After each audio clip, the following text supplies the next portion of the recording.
Tolongan-Mu ya Tuhan, Kau yang memberkati kami semua, Kau yang menolong kami, Kau adalah juga guru kami dan Tuhan kami. Kami makanan-Mu, supaya kami bisa mengerti Kau. Dalam nama-Mu kami berdoa. Amin. Ini ya, ini sekali lagi sama ya, mengenai nabi palsu sama murid. Karena mesti ngerti ya, jadi kadang ujungnya di akhir zaman tuh, bukannya kapan ya, tanggal 15 Oktober 20, nggak ada urusan lah kayak gituan tuh. Yang penting tuh kamu siapa? Lu siapa? You nabi palsu? You gadis yang bodoh? You mempelai? Atau you murid? Tanggalnya berapa? Who cares? Kalau masuk neraka. Iya toh? Gitu. Jadi yang penting jadi mempelai dan murid. Oke? Mempelai udah tahu ya. Terima kasih Tuhan. Sekarang murid. Oke? Coba si mana? Dat, kasih lihat slide-nya. Banyak orang cari ilmu atau cari apa. Sama Tuhan, no. Ini jadi mempelai. Menerima kasih Tuhan. Jadi mempelai, kemudian jadi murid. Udah selesai. Buat apa ilmunya pintar kalau masuk neraka? Ya. Jadi nabi palsu itu mirip murid. Oke? Nabi palsu itu suka ngajar loh. Namanya nabi. Bawel juga. Sangat bawel. Ya. Nabi palsu. Oke? Nah ini. Ini perumpamaan yang di Bait Allah ya. Ini kembali di Matius 21. Ya, udah juga mengenai akhir zaman. Lalu Yesus masuk ke Bait Allah dan mengusir semua orang yang berjual beli di halaman Bait Allah. Ia membalikan meja-meja penukar uang dan bangku-bangku pedagang merpati. Jadi Bait Allah itu gereja, tempat Tuhan yang seharusnya tempat Tuhan, telah menjadi tempat orang menjual burung merpati. Kalau tadi kan bilang penjual minyak, ini penjual burung merpati. Ya hampir sama toh. Burung merpati teman tahu ya kira-kira apa? Roh Kudus. Kepada siapa dijualnya? Kepada berbagai bangsa. Jadi roh itu roh yang jual burung merpati itu tuh udah kemana-mana. Yang sebutnya roh antikristus telah memenuhi dunia. Di gereja semua. Banyak. Gak semua gereja ya gue bilang ya. Tapi banyak kan udah begitu Bible-nya. Kepada berbagai bangsa. Dengan mata uang. Kan ada penukar uang. Jadi mata uangnya udah macam-macam.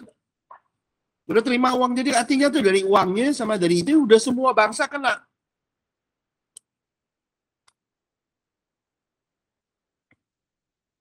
Dunia gereja telah diracuni dengan nabi palsu.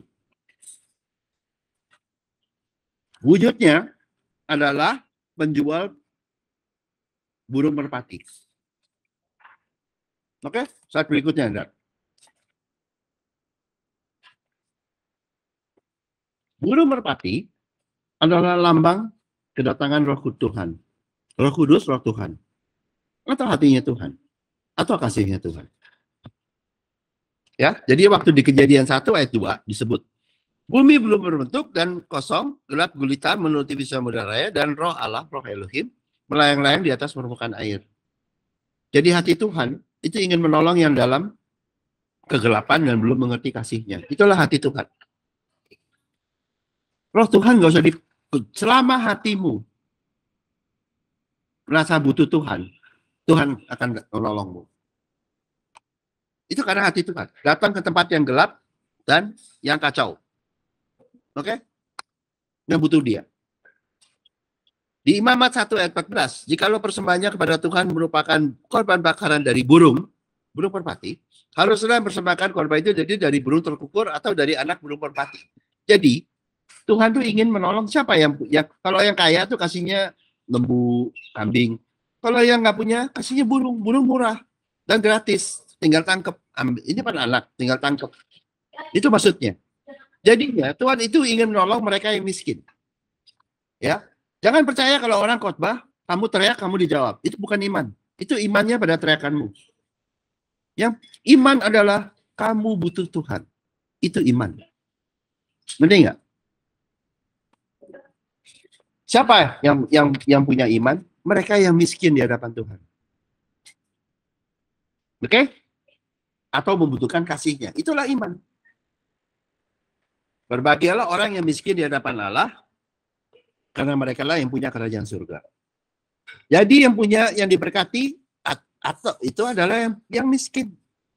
Makanya orang-orang yang teologi yang gak diberkatin semua, karena berasanya kaya. Kalau you miskin, saya nggak punya otak, tolong saya untuk bisa melihat. Nah, Tuhan kasih revelation. Kenapa orang teologi yang nggak dapat semua? Berasanya kaya, mikir sendiri. Kalau mikir sendiri berarti kamu bukan miskin. Berarti kamu beriman pada dirimu sendiri, pada teologiamu, pada otakmu. Bukan pada Tuhan.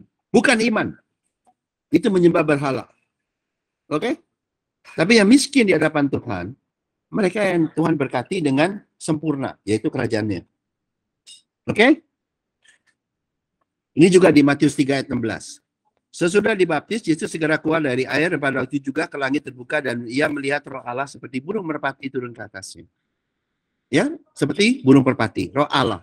Ya, roh Elohim. Lalu terdengarlah suara dari surga, inilah anakku yang kukasihi, kepadanya aku berkenan. Kasih Tuhan, atau diberikan dalam bentuk hati Tuhan, roh Allah. Itu datangnya karena kasih Tuhan, dan diberikan secara cuma-cuma. Nggak bayar. Dan datangnya dari mana? Dari atas ke bawah. Langsung. Tanpa perantara. Oke? Kalau ada perantara, perantara itu adalah nabi palsu. Menggantikan Tuhan.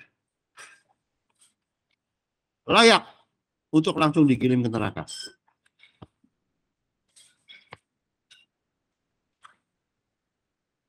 Kenapa dikirim ke neraka?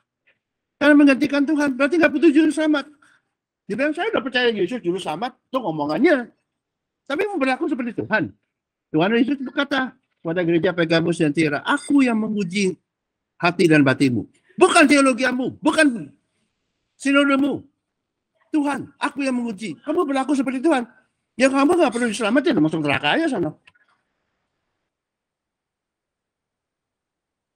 Ya, itu sebabnya nabi palsu masuk neraka. Oke? Jadi ini ya.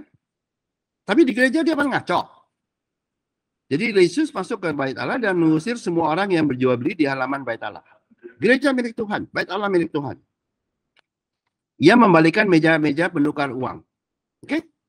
Jadi yang cari duit dengan menjual burung merpati, itu mejanya dibalikin, dan bangku-bangkunya pedagang merpati diusir. Oke? Dari gereja pada waktunya. Oke? Pada waktunya Tuhan akan membersihin gereja. Dari pedagang burung merpati, dari penjual burung merpati, dari orang yang menjual Roh Kudus dapat duit. Oke? Dikatakan lagi di ayat 13. Dan berkata, ada tulis rumahku dan akan disebut rumah doa, tapi kamu menjadikannya sarang penyamun. You tahu nggak? Orang kalau masuk sarang penyamun bukan jadi kaya, jadi miskin. Dirampok.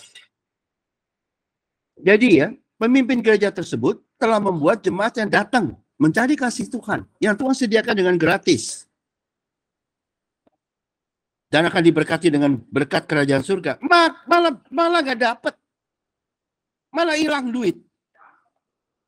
Itu namanya sarang penyamun. Gereja jadi sarang penyamun itu maksudnya gitu. Bukannya dapat berkat kerajaan surga, malah keluar duit dan nggak dapat apa-apa.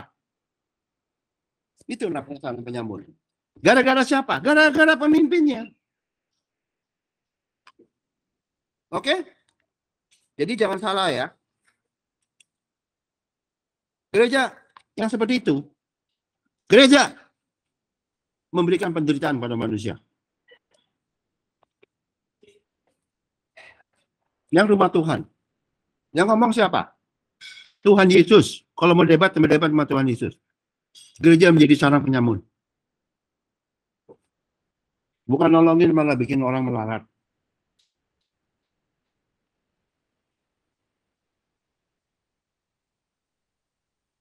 Bukan karena Tuhan. Karena kamu itu manusia. Yang di situ. Yang menjual Roh Kudus. Membuat gereja menjadi tempat orang dimelaratkan. Oke? Pengen ngerti ya? Pokoknya saya sudah sampaikan kebenaran dari firman. Dia merampok. Karena orang itu sebetulnya masuk gereja untuk dapat berkat karya surga dan Tuhan akan berikan. Loh, malah hilang tuh, kehilangan berkatnya. Dan pemimpinnya dapat duit dari jemaat, duit berapa sih? Gitu. Kalau melayani ya sebagai Lewi ya, nggak boleh dapat uang itu boleh. Tapi sebagai pemimpinnya dengan menjual, Lewi nggak pernah dipanggil loh untuk menggantikan Tuhan. Orang Lewi nggak berani bilangin saya gantiin Tuhan. Orang Lewi nggak berani saya ngurapin. Nggak berani. Saya tahu itu salah. Orang Lewi, dia melayani. Dia jadi tukang. Dia jadi ini. Bersih-bersih. Dia jadi office boy. Kayak begitu. Ya. Tapi pemimpinnya sekarang ini telah merampok berkat kerajaan surga. Karena dia dengan seakan-akan dia menjadi Tuhan. Dan terima uang. Saya gantikan Tuhan. Kalau gantiin Tuhan, selamatkan diri sendiri. Kan nggak bisa toh? Ya sudah masuk neraka. Itu yang akan terjadi pada beberapa pemimpin gereja. Dan stafnya, itu paket. Seperti penyamun. Seperti nabi palsu di gereja Pergamus dan Tiatira. Aku akan mematikan Jezebel dan anak-anaknya. Oke? Karena mereka jadi seperti Tuhan. Ya selamatkan diri sendiri. Kalau nggak bisa ya sudah. Masuk neraka toh. Ya udah. Lalu slide berikutnya. Jadi ini ya saya kasih tahu supaya kita ngerti di slide berikutnya. Dua tanda utama. Ini yang utama ya. Ada lagi yang lain. Dua tanda utama dari nabi palsu di gereja. Satu, mereka ingin menggantikan Tuhan dengan cara menentukan siapa yang bisa mendapat burung merpati. Atau kasih Tuhan, atau Roh Kudus. Menentukan siapa yang mendapat minyak, sama aja. Menentukan persembahan untuk menjadi miliknya. Oke? Itu. Jadi menjadi Tuhan, menggantikan Tuhan. Karena dia nentuin uang itu untuk dia. Dia yang menentukan siapa yang bisa diurapi dengan Roh Kudus. Karena dia sumbernya. Kalau taruh tangan, Roh Kudusnya turun ke orang. Menggantikan Tuhan. Oke, menggantikan Tuhan, silakan. Selamatkan dirinya sendiri, nanti masuk neraka. Kalau nggak selamat ya masuk neraka. Dan itu akan terjadi di akhir zaman. Pergamus dan Tiatira.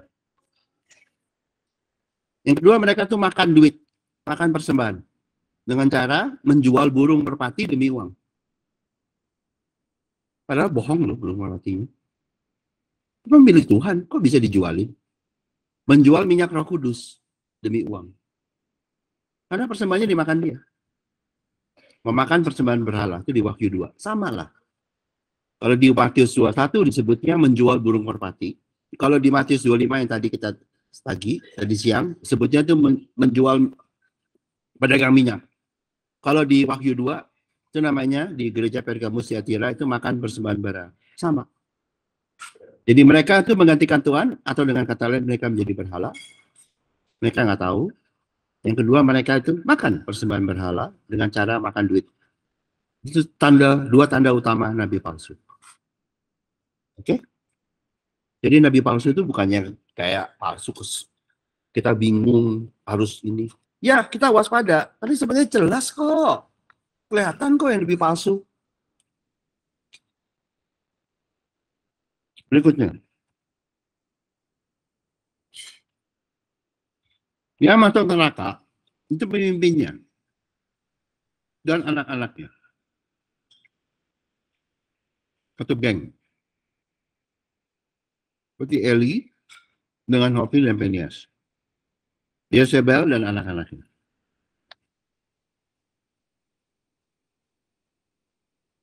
Kalau jemaatnya, itu gadis yang bodoh. Tetap masuk surga. Tapi menderita. Oke? Menderitanya dua kali. Karena waktu kesusahan besar, hukuman Taurat datang. Kedua, karena dia menderita ya, karena diperesin sama nabi palsu. Jadi penderitanya dua kali. Oke? Kayak tadi, gadis yang bodoh, menderitanya 2 kali. Satu, nggak bisa masuk kerajaan surga di bumi, nggak diberkati. Adanya di dalam kegelapan malam.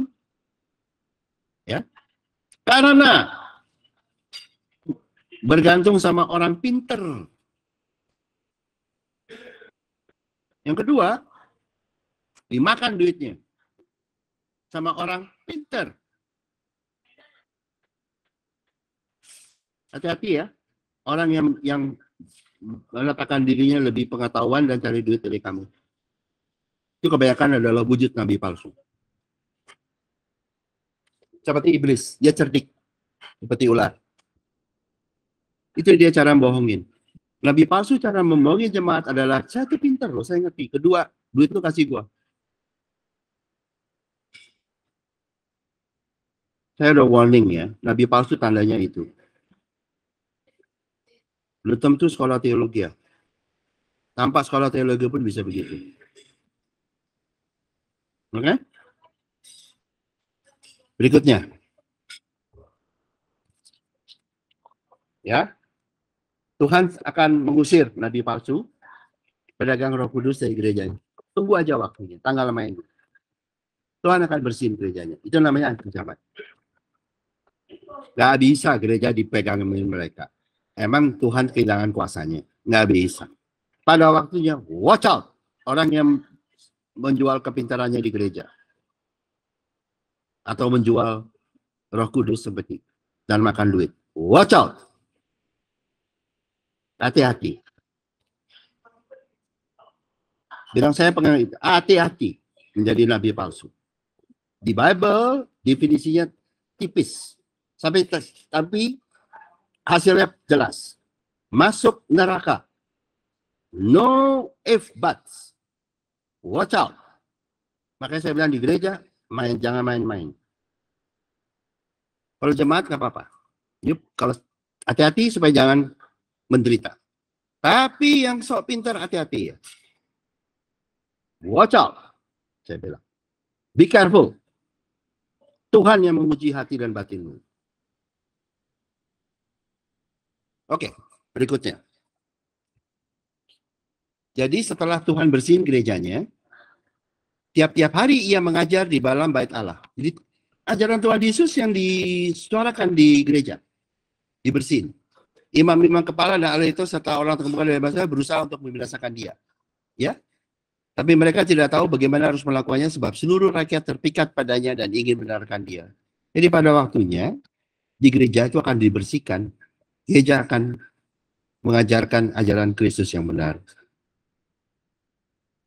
Hilang tuh teologinya nabi palsu. Dan orang akan tarik datang ke gereja. Ini di akhir zaman. Gereja Philadelphia akan berkembang. Oke? Banyak yang datang ke Tuhan dan mendapatkan berkat kerajaan surga dan seterusnya. Oke? Lalu berikutnya. Saat berikutnya.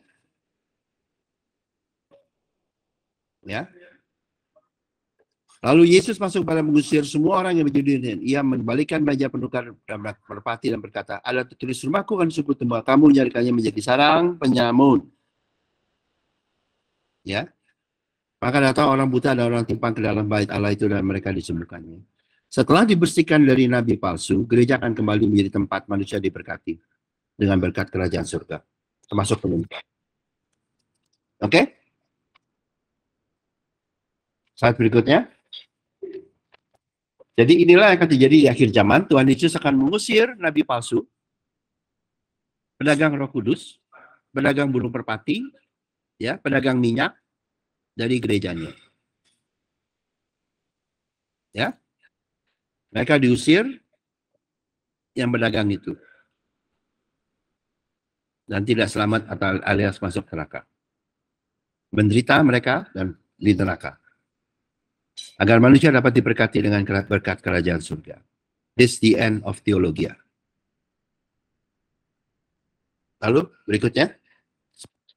Nah ini sekarang kita mau ceritain murid Kristus. Tadi nabi palsu ya, sudah ngerti. Saya harapan jangan ikut. Jangan terpesona sama kepandaian orang. Jangan terpesona dengan orang yang cari duitmu. Itu signalnya nabi palsu itu kayak begitu. Menggantikan Tuhan dengan seakan-akan dia bisa menjual Roh Kudus, dia pinter, cerdik, yang kedua ambil duit. Ya. Lalu di Esther 7 ayat 3. Maka jawab Esther, sang ratu, ini murid Kristus ya. Jikalau hamba mendapat kasih raja, dan jikalau baik kepada pemandangan raja, ya, jadi ini seperti 2 minggu yang lalu, karuniakanlah kiranya kepada hamba, nyawa hamba atas perintah hamba, dan bangsa hamba atas keinginan hamba. Jadi, Ratu Esther itu dikasihi raja, dan itulah yang membuat dia jadi ratu. Ya. Dan itulah awal dari Esther melayani bangsanya, atau dia menjadi murid. Awal dari murid harus menjadi mempelai, yaitu bergantung pada kasih Tuhan. Selama ambisi agamawi, selama masih terpesona sama orang lain, selama masih terpengaruh sama orang, kamu belum murid. Dan kamu pun masih terkontaminasi, karena kamu belum mempelai. Karena kau bergantung pada orang lain. Mempelai hanya bergantung sama mempelai Kristus. Ya? Jadi banyak orang bilang saya mempelai, tapi dia masih terpersona sama orang lain. Saya kasih tahu, itu di otakmu. You are not. Selama kenapa? Kamu masih selingkuh. Ya, Esther tidak.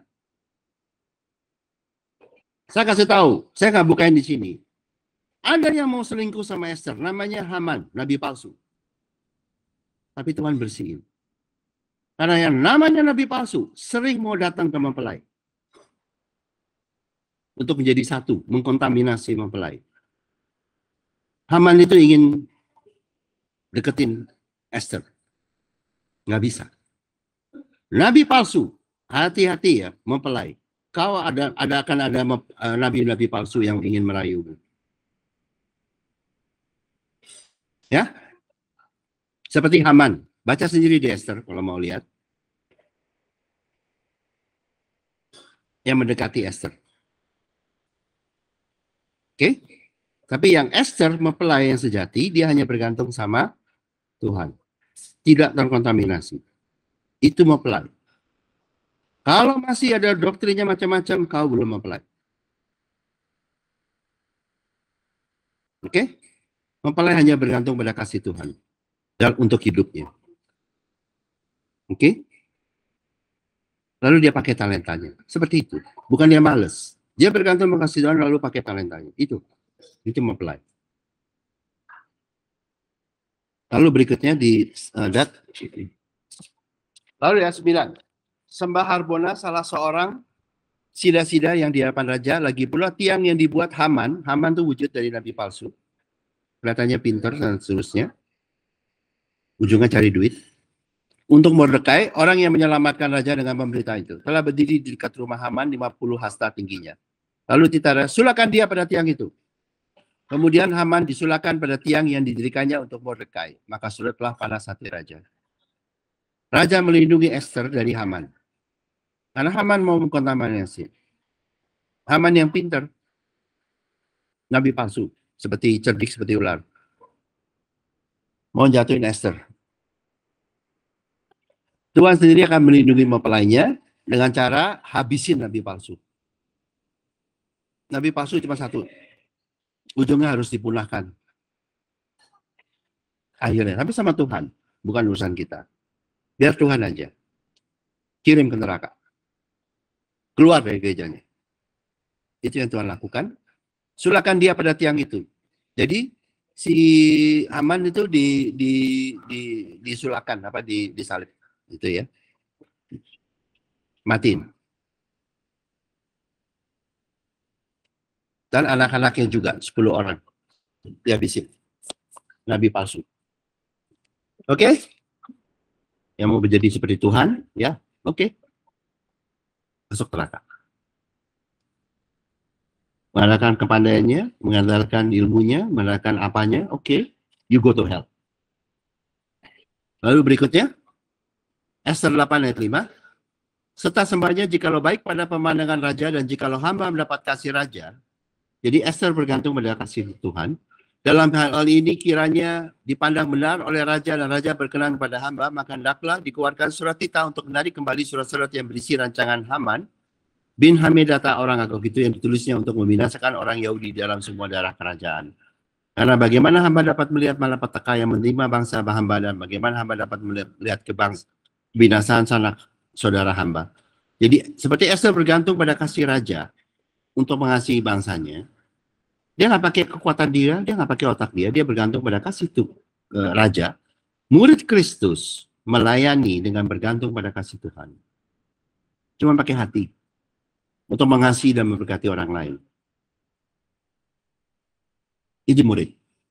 Oke? Dan inilah berkat Tuhan kepada murid. Kepada Esther. Esther 8 ayat 8. Tuliskan atas nama raja. Apa yang kamu pandang baik tentang orang Yahudi. Dan meteraikan surat itu dengan cincin materai raja.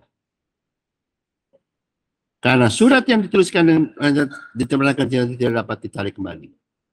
Jadi ya, yang kuning saya kuningin, raja berkata kepada Esther, tulis saja. Apa yang kamu pandang baik, stempelin dengan saya. Terjadi. Kalau di agamawi, kita ada yang pernah ngajar, oh sama Tuhan, kamu teken kasih kertas putih. Benar? No. Yang benar ini. Kalau kamu murid Kristus, Tuhan teken blanko. Apa yang kamu pandang baik terjadi. Untuk yang kau ingin kasihi. Kebalik.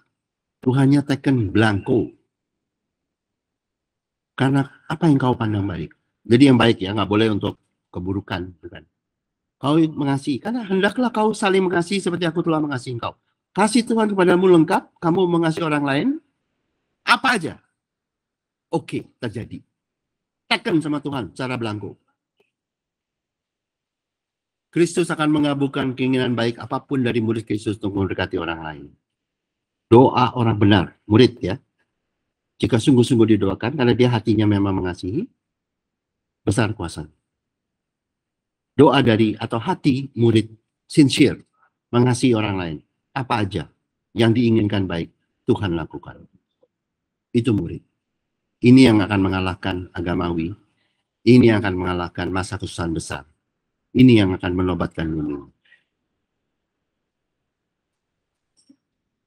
Makanya jadi murid. Cuman hati, bukan kamu.